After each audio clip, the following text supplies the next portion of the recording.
بسم اللہ الرحمن الرحیم، میں ہوں وسیم عباسی اور آپ دیکھ رہے ہیں آج کا سچ۔ اور جناب آج کا بہت ہی امپورٹنٹ دن، اتوار کا دن، اور مولانا مین آف دی میچ ایک دفعہ پھر آنیا جانیا مولانا فضل الرحمان صاحب کے پاس۔ اور رات گئے بھی بہت زیادہ، کل رات بھی جو ہے سیٹرڈے کو ان کے گھر آنا جانا تھا۔ آج میں انسائیڈ سٹوری بتاؤں گا کہ کیا باتیں ہوئی مولانا صاحب سے، اور مولانا صاحب نے کیا مانگا ہے حکومت سے، کوئی عہدہ مانگا ہے یا کوئی سپورٹ مانگی ہے، تو کن چیزوں پہ سپورٹ مانگی ہے، اور کیا مولانا صاحب مان جائیں گے حتمی طور پہ یا نہیں مانیں گے، یہ بتاؤں گا۔ دوسرا، حکومت کون سی آئینی ترامیم ایسی لانے جا رہی ہے، اور ان ترامیم کو مولانا صاحب سے ملنے کے بعد کیا تبدیلی ہوگی۔ تیسرا، قاضی فائز عیسیٰ صاحب کا مستقبل کیا ہونا ہے، اس بارے میں بات ہوگی۔ تو سب سے پہلے جناب، اگر آپ کو چینل اچھا لگے تو اس کو لائک اور سبسکرائب ضرور کر دیجئے۔ شروع کرتے ہیں وداؤٹ فردر اڈو۔ مولانا فضل الرحمان جناب ترک کا پتہ بن گیا، اور یہ پہلی دفعہ نہیں ہے کہ مولانا فضل الرحمان صاحب جناب وہ سب کی توجہ کا مرکز ہے۔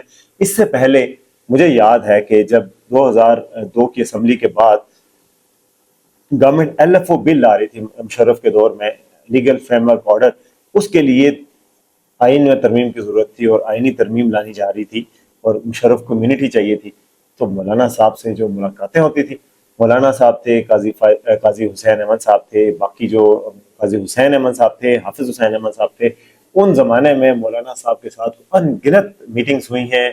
فضل اور جناب ڈکٹیٹر پرویز مشرف وہ جی ان کی منتیں کر رہے ہیں، حکومت ان کی منتیں کر رہی ہے۔ اس وقت کی جو حکومت تھی میر ظفر اللہ خان جمالی صاحب کی، اور مولانا صاحب دلہے کی طرح تھے جی، اس وقت کے پی میں گورنمنٹ بھی ان کی تھی، اور سب ان کی دہلیز پہ حاضر ہوتے تھے۔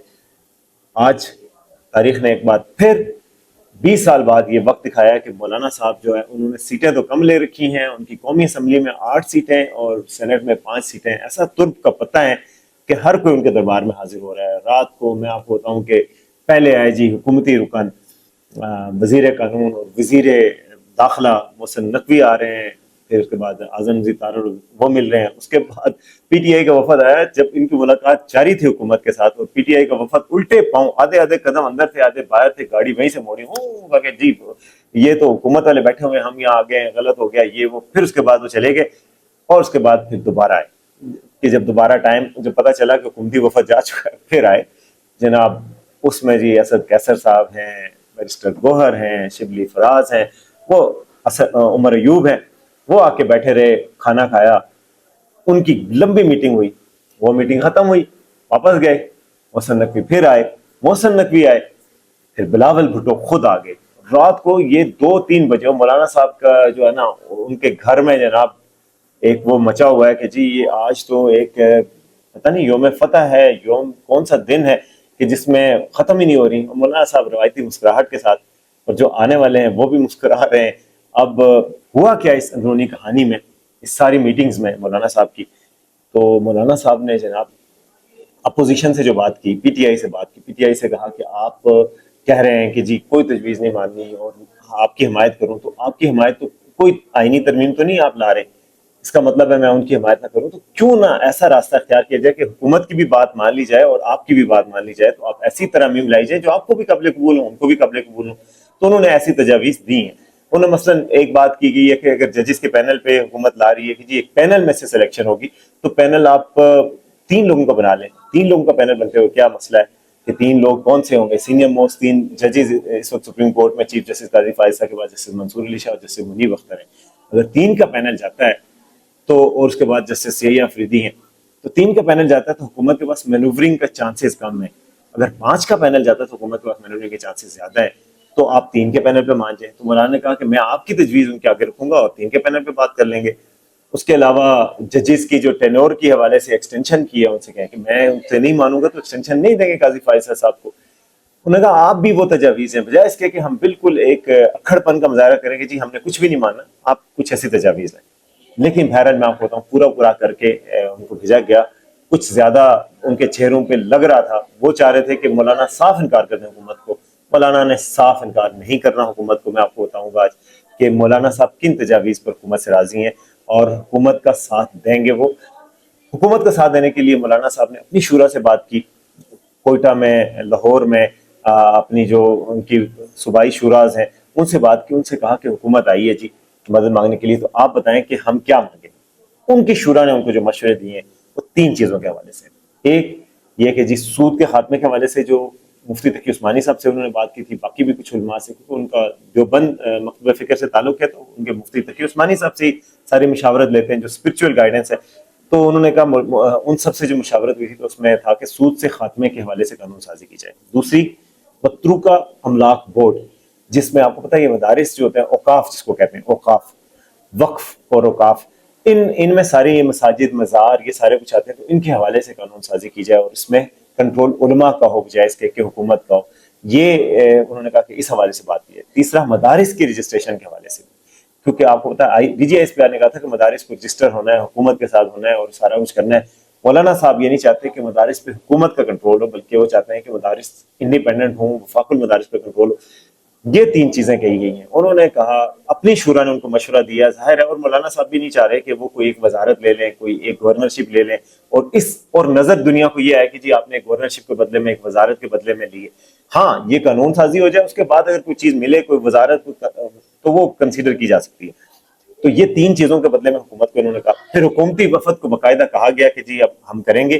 حکومتی وفد نے کیا کہا کہ جی ہم لے کے جاتے ہیں، اور وزیر قانون واپس آئے. وزیر قانون نے ان سے بات کی اور وزیر قانون نے آ کے نوک پلک درست کی. انہوں نے کہا آپ ریٹرن دے دیں، تحریری طور پہ دیں کہ کیا چاہتے ہیں. انہوں نے تحریری طور پہ دیا. انہوں نے تحریری طور پہ جو آپس میں پھر طے کیا، حکومتی واپس آئے، انہوں نے نوک پلک اس کی درست کی اور ان سے لے لی. آج پھر حکومت کی وفد کی ملاقات ہوگی. اسی وجہ سے آج قومی اسمبلی کا اجلاس جو 11:30 بجے ہونا تھا وہ 4 بجے پہ چلا گیا. سینٹ کا اجلاس پہلے ہی لیٹ تھا. کابینہ کا اجلاس جو 11 بجے ہونا تھا وہ 4 بجے پہ چلا گیا، وہ 3 بجے پہ چلا گیا. اس ساری وجوہات یہ ہیں کہ مولانا صاحب کی تجاویز ماننی پڑیں گی. مولانا صاحب ترک کا پتہ ہے، کیونکہ کل جو سپریم کورٹ نے وضاحتی نوٹ جاری کیا اس میں کہا جو 41 ایم این ایز ہیں پی ٹی آئی کی جن کا مستقبل طے نہیں تھا، جس کے بارے میں الیکشن کمیشن صاحب نے ان سے خط لکھ کے وضاحت مانگی تھی کہ کیا کریں اس پہ، انہوں نے کہا وہ سارے پی ٹی آئی کے، خبردار ان کو ہاتھ لگائیں.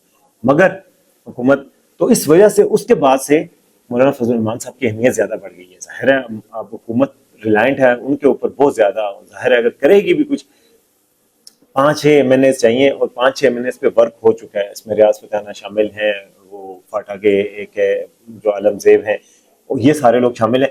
ان پہ انہوں نے ورک کیا ہوا حکومت نے. لیکن حکومت اب آخری وقت میں جو سپریم کورٹ نے کل ترک کا پتہ کھیلا اور بالکل ایک شامات دینے کی کوشش کی سیاسی طور پہ آ کے، اس پر حکومت تھوڑی سی گڑبڑائی. لیکن حکومت نے یہ طے کر لیا ہے کہ کچھ بھی ہو ہم اپنے طور پہ یہ کریں گے ہی کریں گے. اس بات کے بعد مولانا فضل الرحمان صاحب کی اہمیت بڑھ گئی تھی. تو اس وجہ سے پھر تھوڑا سا مولانا صاحب بھی زیادہ مطالبات پیش کر رہے ہیں. پہلے ان کا کم مطالبات تھے، اب زیادہ ہیں. اچھا صرف یہ مطالبات نہیں ہیں ان کے، یہ تو مذہبی شورا سے بات چیت ہوئی تھی. دوسرا وہ ایکسٹینشن کے حوالے سے کہہ رہے ہیں. انہوں نے قاضی فائز صاحب کو ایکسٹینشن دینے سے انکار کیا کہ جی آپ کسی ایک شخصی ایکسٹینشن نہیں دیں، اگر آپ آج دیں گے تو کل دوبارہ بھی ہو. میرا خیال ہے قاضی فائز صاحب کو ایکسٹینشن نہیں مل رہی. البتہ ججز کے پینل سے ہو جائے گی اور باقی چیزوں پہ وہ مان جائیں گے. تو مجھے لگتا ہے کہ مولانا فضل الرحمان صاحب مان جائیں گے. مولانا فضل الرحمان صاحب کے مطالبات ایسے ناممکن نہیں ہے کہ حکومت ان پہ کچھ بھی بات نہ کر سکے. اور اچھا کچھ چیزیں ایسی ہیں جس میں حکومت کے بس میں بھی باتیں نہیں، اسٹیبلشمنٹ کے بس میں. مدارس کے حوالے سے پاک فوج بہت دفعہ واضح کر چکی ہے. D G S P R کی پریس کانفرنس میں بھی آیا کہ جی یہ ہمارا جو عزم استحکام ہے اس کے تحت بھی شامل ہے کہ مدارس کسی ایک نظام میں آئے کہ ہمیں پتہ ہو کہ کس مدرسے میں کون پڑھتا ہے اسٹوڈنٹ، کوئی وہ دہشت گردی کی ایکٹیویٹی تو نہیں ہو رہی، صرف پڑھ رہے ہیں وہ ٹھیک بات ہے، اور کہاں جاتے ہیں پڑھ کے، یہ سارا کچھ ہم چاہتے ہیں. تو اس حوالے سے ان کو اسٹیبلشمنٹ کی بھی ہمت چاہیے. لیکن اسٹیبلشمنٹ کی مدد کے لیے محسن نقوی صاحب تھے. محسن نقوی کا مولانا صاحب سے تعلق کوئی آج کا تعلق نہیں ہے. میں آپ کو بتاؤں سی این این کے زمانے سے مولانا صاحب سے تعلق ہے، پرانا تعلق ہے. وہ آتے تھے ڈی آئی خان میں آتے تھے. جب مولانا صاحب کو ڈی آئی خان میں اپنے گھر میں نظر بند کیا گیا تھا اس وقت بھی یہ ان کے مدرسے میں آتے تھے محسن نقوی. اس لیے رات گئے بہت دیر تک گپ مارتے رہے. ان کے بیٹے حسن محمود کے ساتھ بھی گپ مارتے رہے محسن نقوی. محسن نقوی سے مولانا تھوڑے سے ناراض ہیں، اس وجہ سے ناراض ہے کہ جو الیکشن میں ان کے ساتھ ہوا وہ سمجھتے ہیں محسن نقوی جو چیف منسٹر پنجاب تھے وہ ذمہ دار تھے. لیکن محسن نقوی اسٹیبلشمنٹ کی نمائندگی کر رہے ہیں. تو 4 جماعتیں بیسیکلی ان سے رات کو ملی ہیں، P T I, Noon league, peoples party اور اسٹیبلشمنٹ. یعنی کہ اسٹیبلشمنٹ بھی ایک اگر آپ کنسیڈر کریں ایک فریق کے طور پہ تو وہ بھی ملے اور وہ محسن نقوی کے ذریعے بات چیت کریں. دوسرا جو ان کا اوقاف بورڈ کے حوالے سے تھا اس میں آئی ایم ایف کی طرف سے کچھ رکاوٹیں آ رہی تھی. تو یہ حکومت کے لیے تھوڑا سا مسئلہ ہے، لیکن اس کو ٹویک کر کے درمیانی راستہ نکال لیا جائے گا. اور مجھے مولانا کے قریبی ذرائع سے جو پتہ چلا اس کے مطابق مولانا صاحب میں لچک ہے اور انہوں نے اپنے مطالبات رکھے ہیں، ساتھ انہوں نے حکومت کے مطالبات کو بھی مانا ہے. تو ظاہر ہے اگر 3 مطالبات مولانا کے مانے جاتے ہیں، 3 حکومت کے مانے جاتے ہیں تو پھر بات بن جائے گی اور مولانا صاحب بھی تھوڑی لچک دکھائیں گے. سارے کچھ ایک آدھ چیز میں لے دے ہو جاتی ہے. اور مولانا صاحب پرانے گھاک سیاستدان ہیں, ہمیشہ سے جانتے ہیں کہ کیسے نیگوشیشن کی جاتی ہیں, کیسے بات منوائی جاتی ہے. اور مولانا صاحب کی پارلیمنٹ میں موجودگی آپ دیکھیں دینی قوتوں کے لیے کتنی بڑی ایک باعث ہے کہ وہ لیوریج کا باعث ہے کہ وہ اپنا بات منوا سکتے ہیں اپنی ورنہ دینی جماعتوں کا افغان میں کوئی نمائندہ ایسا نہیں ہے جو اپنی بات اس طرح منوا سکے کہ قانون اور آئین میں ترمیم ہوتے وقت بھی ان کی مدد کی ضرورت پڑے. تو یہ مولانا لیوریج ہے جو بالکل حاصل کریں.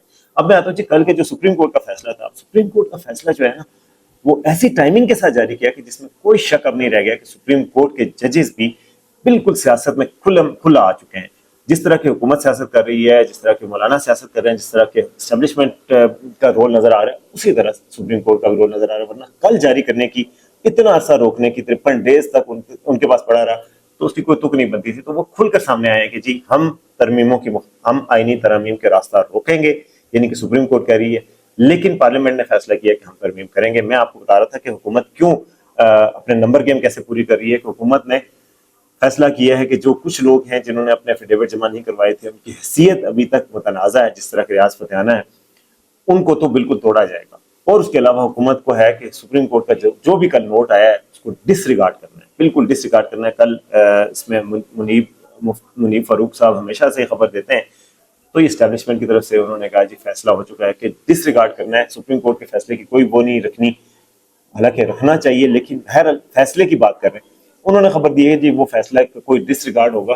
اب چاہے فیصلہ آیا ہو, لیکن حکومت جو ہے وہ 63A میں بھی ترمیم لا رہی ہے کہ 63A کے تحت سپریم کورٹ نے آئین کو ری رائٹ کرتے ہوئے یہ کہہ دیا تھا کہ 63A کے تحت وہ شخص جو اپنی پارٹی لائن سے ہٹ کے ووٹ دے گا وہ ڈسکوالیفائی بھی ہوگا اور اس کا ووٹ بھی کاؤنٹ نہیں ہوگا. اب انہوں نے ترمیم لا رہے ہیں کہ جی ڈسکوالیفائی تو ہو سکتا ہے لیکن ووٹ کاؤنٹ ہوگا اس کا. تو ووٹ کاؤنٹ کرنے کے بعد, کیونکہ کوئی جرم سرزدی نہ ہو, آپ کو کیسے سزا ملے گی؟ آپ کو سزا مل جائے گی آپ نے قتل کا ارادہ کیا, آپ کو پھانسی ہو جائے گی, لیکن آپ نے قتل نہیں کیا تو آپ کو پھانسی بھی ہو جائے گی, اور آپ نے کوئی جرم بھی سرزد نہیں کیا تو جرم سے پہلے تو سزا نہیں ہوتی. تو اس وجہ سے اب وہ اس میں بھی ترمیم لا رہی ہے. تو حکومت تو سپریم کورٹ نے اپنی طرف سے بہت بڑا ایک اقدام کل کیا تھا, اس کی جو ٹائمنگ تھی اس میں سیاست واضح نظر آ رہی ہے. اس میں کوئی کہے تو کوئی نہیں, سپریم کورٹ ایک پوری طرح ایک فریق بن کر اس وقت جنگ چل رہی ہے, سپریم کورٹ, اسٹیبلشمنٹ اور پارلیمنٹ کی. اور سپریم کورٹ کے لیے بات یہ ہے ویک پوزیشن اس وجہ سے ہو گئی ہے, چاہے آئینی طور پر پوزیشن ان کی بہت مضبوط ہے, مگر اس لیے ویک پوزیشن ہو گئی کہ اسٹیبلشمنٹ اور پارلیمنٹ ایک سائڈ پہ, اور parliament is mother of all institutions, parliament کچھ بھی کر سکتی ہے. اس وجہ سے سپریم کورٹ کے لیے میرے خیال میں اس میں آخری فتح سپریم کورٹ کی ہونا بہت مشکل ہے. پارلیمنٹ جو ہے وہی فاتح ہوگی, اور پارلیمنٹ نے اپنا راستہ بنا لیا کہ جی ہم کسی نہ کسی طرح آئین میں ترمیم کریں گے. یہ بات, یہ لیگل بیٹل آگے ضرور جائے گی.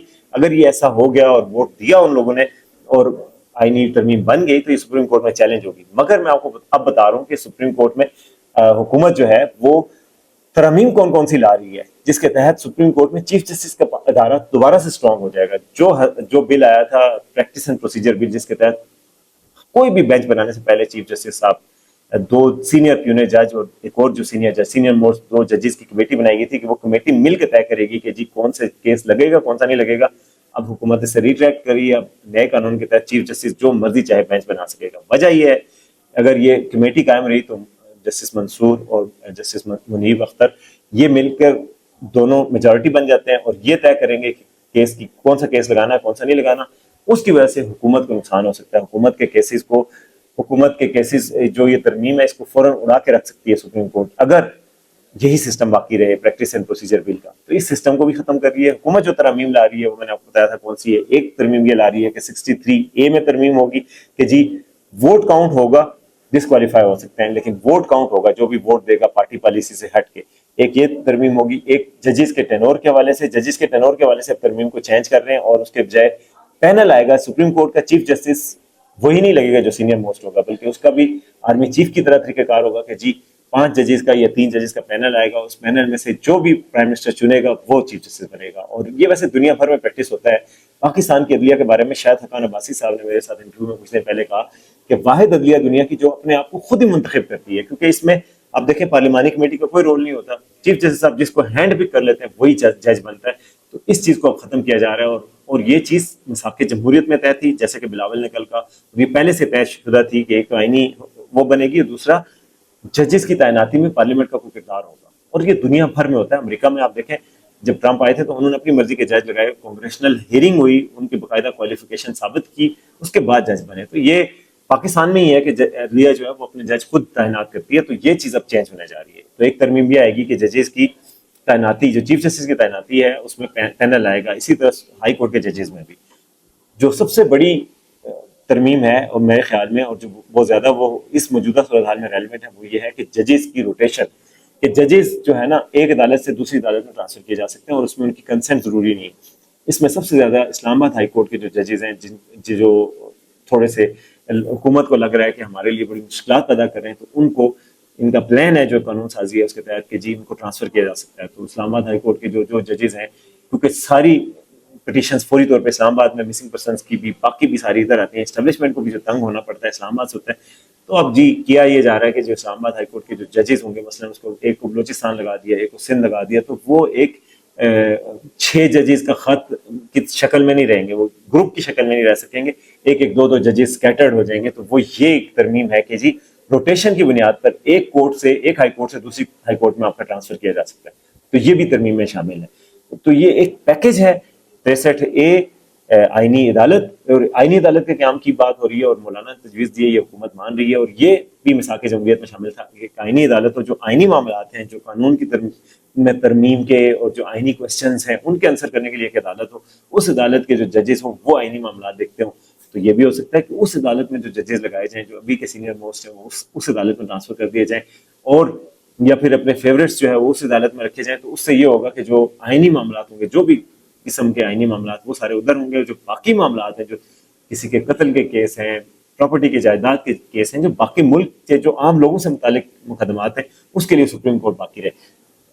تو یہ ترمیم بھی لائی جا رہی ہے. آئینی ترمیم کے حوالے سے, یہ آئینی ترمیم جو ہے وہ آئینی عدالت کے حوالے سے بھی بات ہوگی, 63A کے حوالے سے بھی بات ہوگی, ججز کی روٹیشن کے حوالے سے بھی بات ہوگی, اور ججز کے پینل کے حوالے سے بھی ہے. تو یہ ترمیم ہے, پارلیمنٹ اس کو منظور کرے گی. سپریم کو اس سے پہلے وفاقی کابینہ کا اجلاس ہے, وفاقی کابینہ کے اجلاس میں پرائم منسٹر اور کابینہ منظوری دے گی, اور اس کے بعد ایک پارلیمانی کمیٹی بھی بنا لی گئی ہے جلدی سے میں, اور اسی وجہ سے آج اجلاس بھی لیٹ کیے گئے ہیں. تو پارلیمانی کمیٹی بھی اس پہ غور کرے گی, اور تاکہ ایک سیمبلنس لگے کہ جو پروسیس ہے ایک آئینی ترمیم کا وہ پورا ہو, کہ جی اس میں کابینہ میں بھی آیا, اس کے بعد پارلیمانی کمیٹی بھی اس پہ ڈسکس کر رہی ہے, اس کے بعد جناب وہ جا کے پارلیمنٹ میں پیش ہو رہا ہے, پھر پارلیمانی کمیٹی میں آیا, اور پھر پارلیمنٹ اس کو منظور کر رہی ہے, اور صدر اس کی منظوری دے رہے ہیں. تو یہ پورا ایک چکر جو ہے اس کو فاسٹ کر کے چلایا جائے گا, اور اس طریقے سے ترمیم کو جلدی ایک منظوری کروا دی جائے گی آئینی ترمیم کی. تو یہ سارا پلان ہے حکومت کا, اور یہ ساری جو ہے وہ مولانا فضل الرحمان اس میں کی رول پلے کر رہے ہیں. میں آپ کو یہ بتا رہا ہوں کہ مولانا فضل الرحمان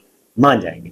تو یہ تھی جی آج کی خبر, امید آپ کو پسند آئے گی. کمنٹس میں ضرور بتائیے گا کہ آپ کا کیا خیال ہے اس ترمیم کے حوالے سے, اور آپ کے خیال میں